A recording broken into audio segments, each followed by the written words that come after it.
Chapter 1. A Scavenger's Life. The junk fields of Tavares. 9 stretched beyond the horizon. An ocean of rusted metal and forgotten war machines bathed in the dying light of twin suns.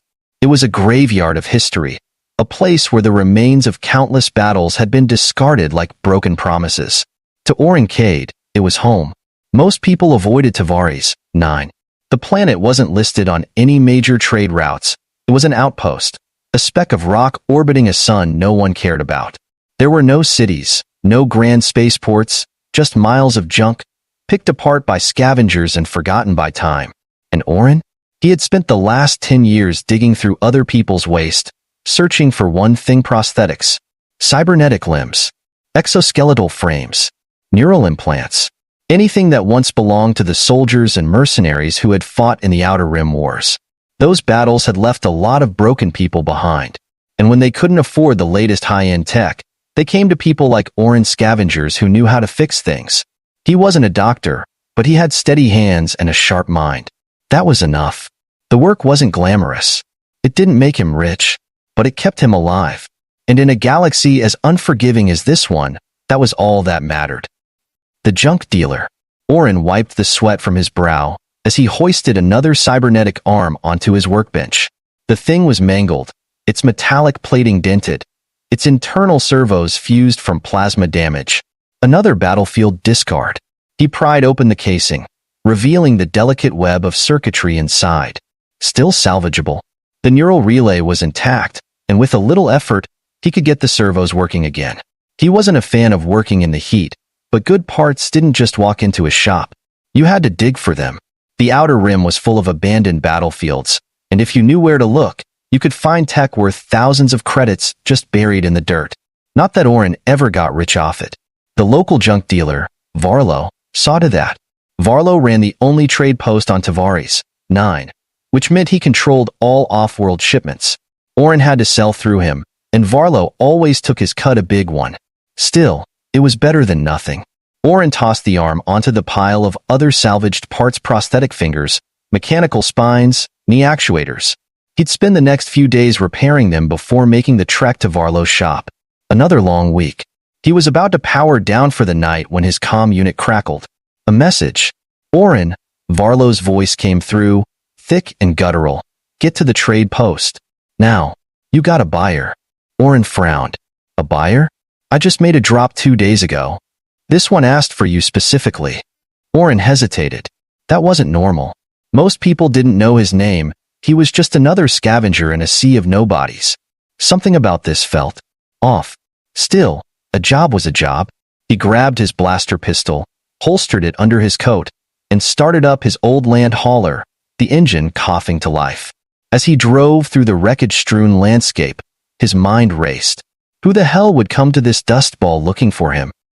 The warrior in the dark. The trade post was a ramshackle structure built out of old starship hulls, nestled between towering piles of scrap metal. A few scattered mercenaries loitered near the entrance, drinking and playing cards under dim neon lights. Varlo was waiting at the entrance, his thick, reptilian form barely visible under the flickering lights. His yellow eyes narrowed when he saw Oren. Inside, Varlo grunted. They're waiting. Oren stepped inside, hand near his blaster. The moment he entered, he felt it. Tension. The air was thick with something unspoken, a quiet weight pressing against his chest. And then he saw her. The buyer. She stood near the far side of the room, cloaked in a long, flowing combat coat, her face partially obscured by the hood. But even in the dim lighting, Oren could tell she wasn't human.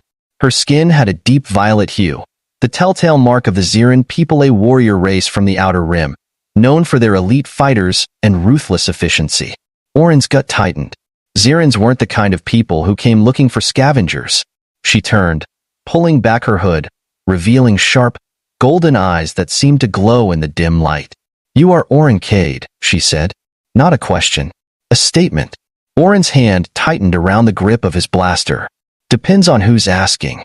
She studied him for a moment, then reached into her belt and pulled out a metal object. She placed it on the table between them with a soft clang. Oren's breath caught. It was an arm. Not just any arm, a Ziran war prosthetic. Sleek. Military grade. The the kind that only belonged to one of their elite fighters. And it was broken. Orin exhaled. You need a repair. The Xiran warrior nodded once. I was told you were the best. Orin glanced at the limb. It was damaged beyond normal wear, and the servos were fried, the plating dented. This wasn't a simple malfunction. This was battle damage. Someone had ripped this arm off. Orin leaned back, folding his arms. You lose this in a bar fight or something? The Xiran's gaze didn't waver. I was betrayed. Orin frowned. Betrayed? She nodded. I need this repaired. Quickly. There is a bounty on me, and those who seek to collect will not wait. Orin inhaled slowly. Now it made sense. This wasn't just a repair job. She was on the run. And now, by helping her, Orin was about to be dragged into something much bigger than salvaging old cybernetics. Still, he looked at the arm and felt the challenge stir in his gut. Fixing standard prosthetics was easy. This was top-tier tech. A real challenge. He sighed, scratching his chin. It won't be cheap. The Xiran smirked slightly. I am not paying in credits. Orin raised an eyebrow. Oh? And what exactly are you paying with? Her golden eyes glowed faintly, filled with something dangerous. A favor, Scavenger. And if you help me, you may need it more than you think. Orin exhaled, looking down at the damaged limb.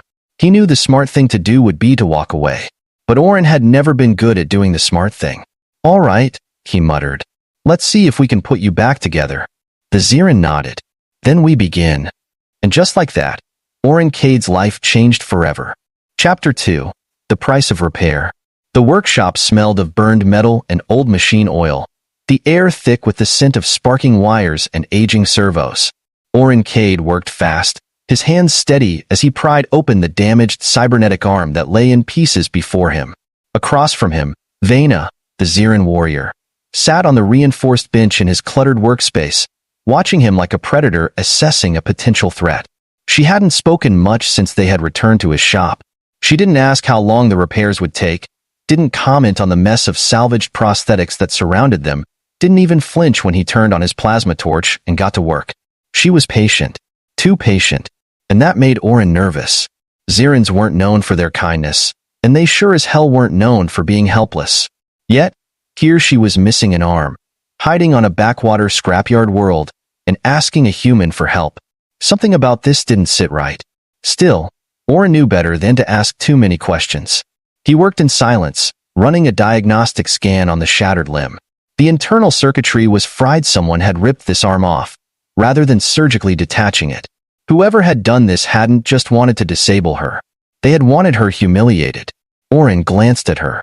Vena's golden eyes were unreadable, her expression perfectly composed, but he could feel it. The barely restrained anger burning beneath the surface. Orin exhaled, reaching for his soldering tool. So, he said casually, breaking the silence, who exactly are you running from? Vena's gaze flickered. I told you.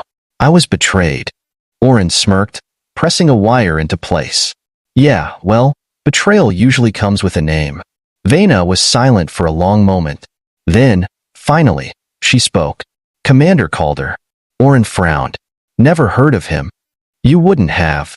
Vena's voice was laced with bitterness. He's Xiran, an officer of the Dominion. Orin's hands paused over the cybernetic joint he was working on. That changed things. The Xiran Dominion was one of the most feared military factions in the galaxy. Their soldiers were bred for combat.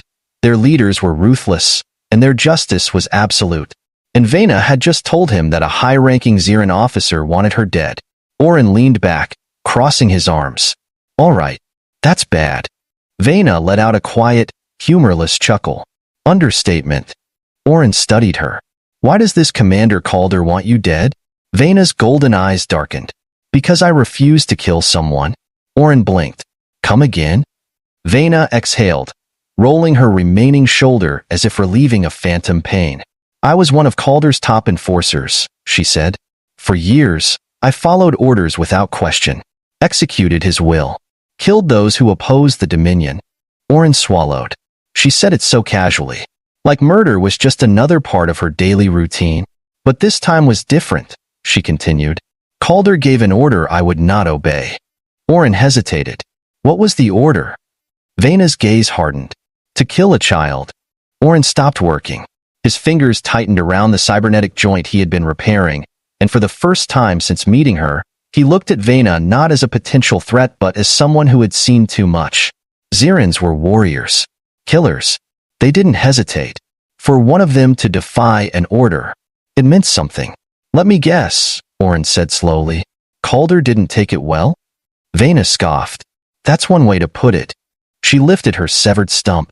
He decided that if I would not follow his orders, I would no longer be worthy of the Dominion. Oren exhaled sharply. So he took your arm. Vena nodded. And declared me a traitor. Oren shook his head. Damn.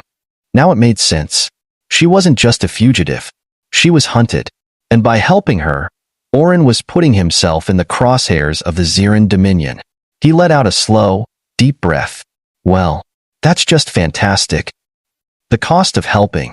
They worked through the night. Oren rebuilt the shattered arm piece by piece, using old war-grade prosthetics combined with newer parts.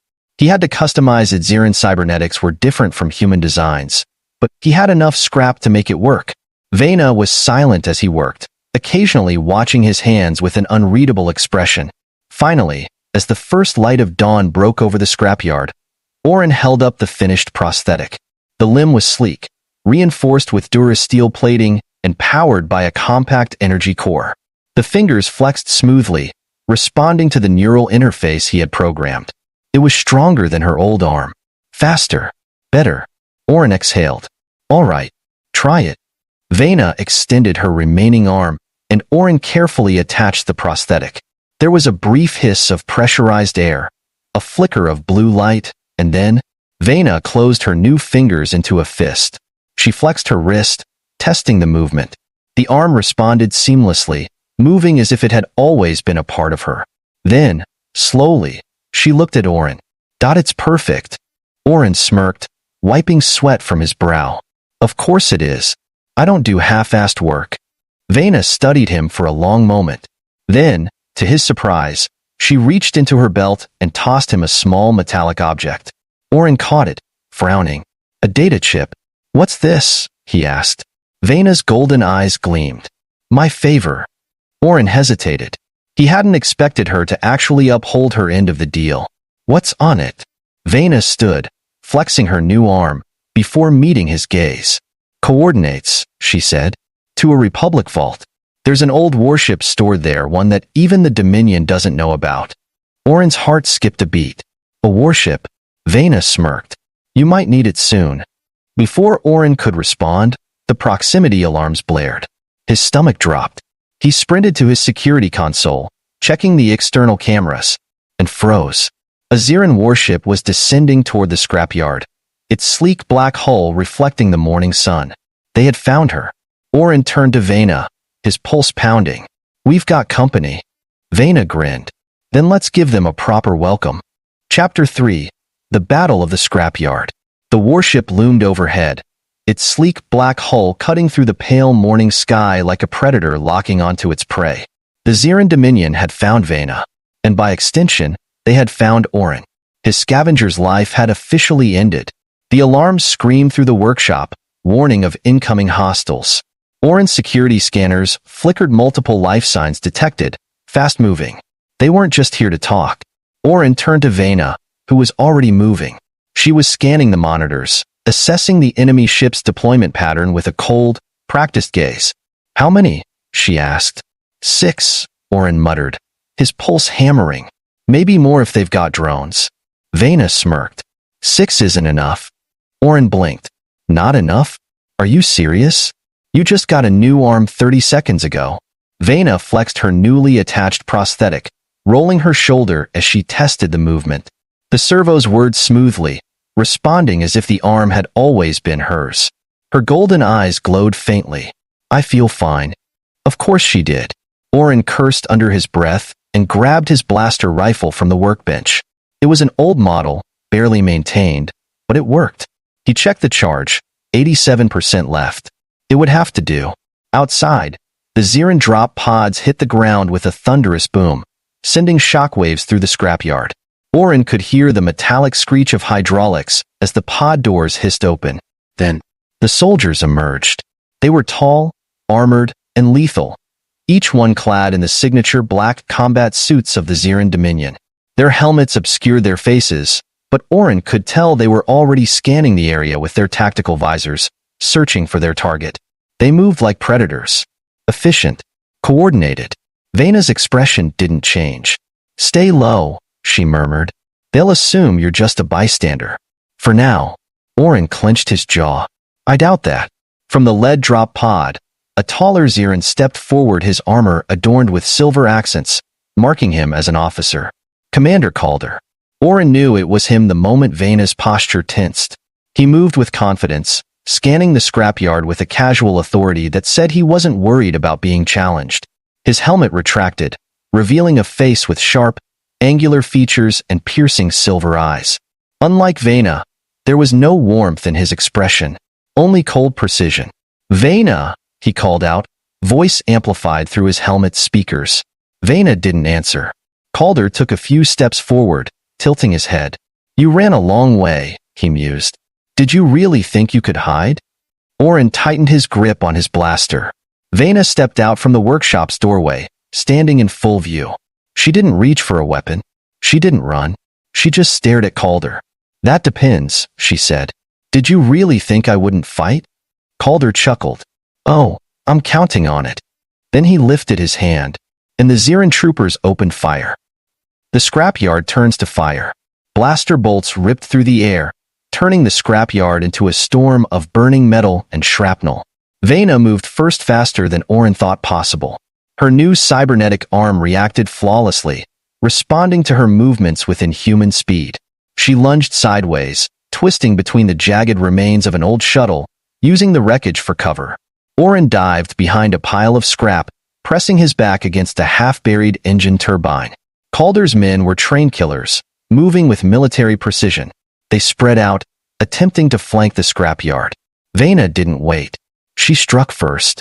With a burst of speed, she vaulted over a pile of scrap, landing right in the middle of the enemy formation.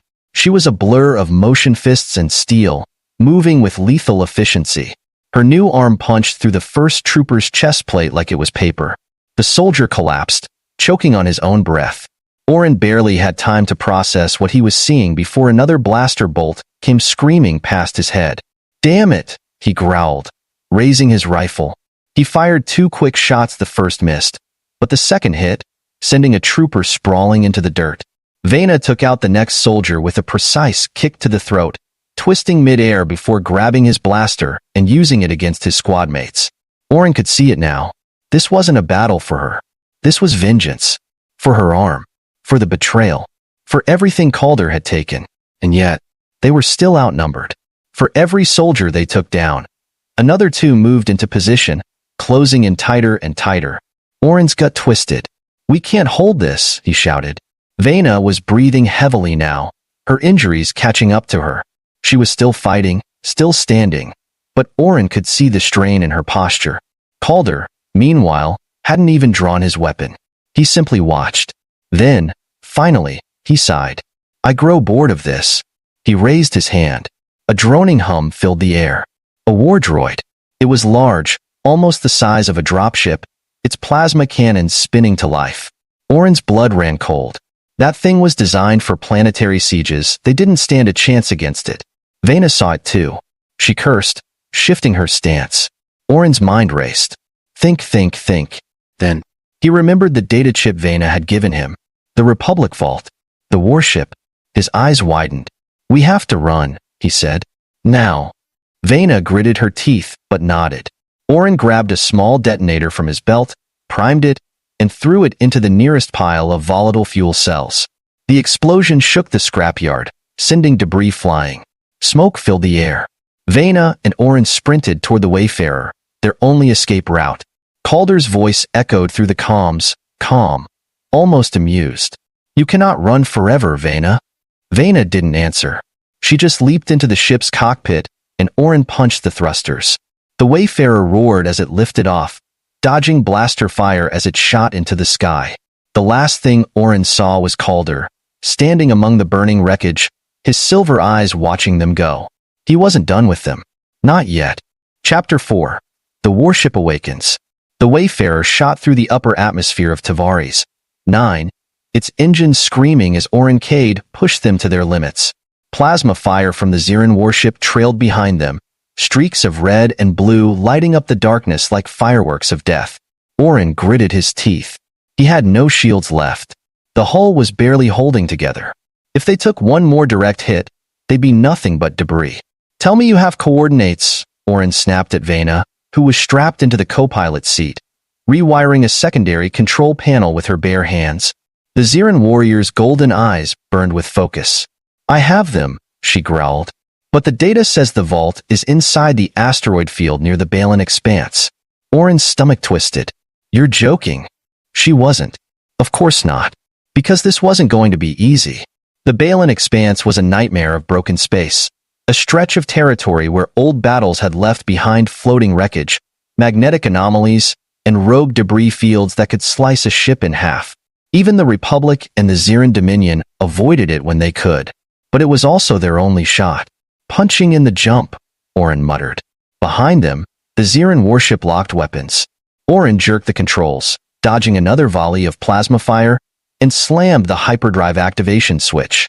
The stars stretched into infinity. And then, they were gone. A graveyard of titans.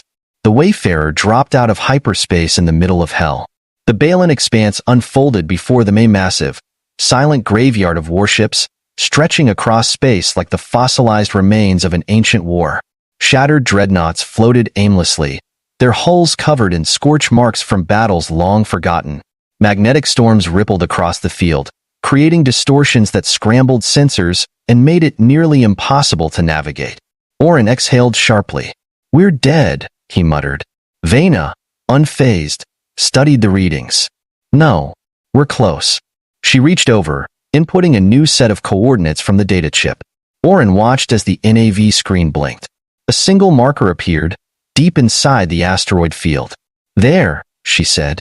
"That's the Republic vault." Orin squinted at the screen. "It's inside a goddamn asteroid?" Vena nodded. Orin groaned. "Of course it is." But there was no time to complain. The Zirans were coming. Orin's long-range scanners flashed red. Multiple jump signatures. Calder was here. The vault and the last warship. Orin gunned the Wayfarer's thrusters, weaving through floating wreckage, dodging sharp debris and magnetic anomalies. The vault was just ahead, embedded in a massive hollowed-out asteroid. The surface of the rock had been artificially reinforced, with Republic insignias barely visible beneath centuries of dust. A hidden military installation. Vena narrowed her eyes. There should be a docking bay. Orin circled the asteroid, searching for an entrance. Then he saw it. A massive metal door, partially buried beneath layers of debris. But it was closed. "No power," Orin muttered. "Looks like the Republic forgot to leave the lights on." Vena unbuckled her harness. "Get me close. I can force it open." Orin groaned. "Tell me you're not just gonna punch it." Vena didn't answer, which meant she was. Orin brought the Wayfarer in close, hovering just above the docking platform.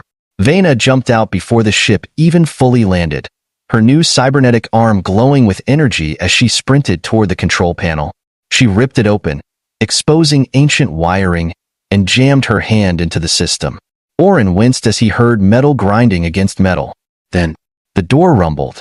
Dust and debris shook loose as the ancient mechanisms lurched to life. The docking bay opened. Orin didn't wait. He shoved the throttle forward, bringing the Wayfarer in.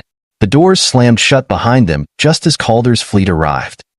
The warship awakens. Inside, the vault was dark. The walls were lined with sealed containers, old Republic insignias fading under layers of time. But in the center of the chamber stood something massive. Orin stared. A warship. Not just any warship, a Titan-class Republic battlecruiser, its hull pristine, untouched by time. And it was still functional. Vena's lips curled into a rare smile. There it is. Orin shook his head in disbelief. How the hell did the Republic just forget about this? They didn't, Vena said. They hid it. This ship was supposed to be their last resort. But the war ended before they needed it. Orin exhaled. And now it's ours. Vena stepped toward the ship's main console, brushing dust off the controls. Then, the lights flickered. The warship shuddered, systems humming to life as the AI core reactivated. A robotic voice echoed through the vault. Republic warship Ironclad reinitializing. Awaiting command. Oren's pulse quickened. This was it. This was their only shot. Vena's golden eyes locked onto him. We have to get this ship running before Calder gets in. Oren nodded. Then let's do this. The final battle. Outside, Calder's forces breached the vault. Ziran troopers poured in, their weapons raised. Oren and Vena moved fast. Oren sprinted toward the reactor controls, rerouting power to the Ironclad's weapon systems. Vena activated the ship's defense protocols, sealing off access points.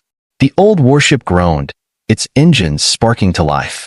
Calder's voice rang through the comms, calm and cold. You cannot win. Vena smirked. Watch me. Then dash. The Ironclad fired. The first plasma blast tore through the invading Ziran forces, sending shockwaves through the vault.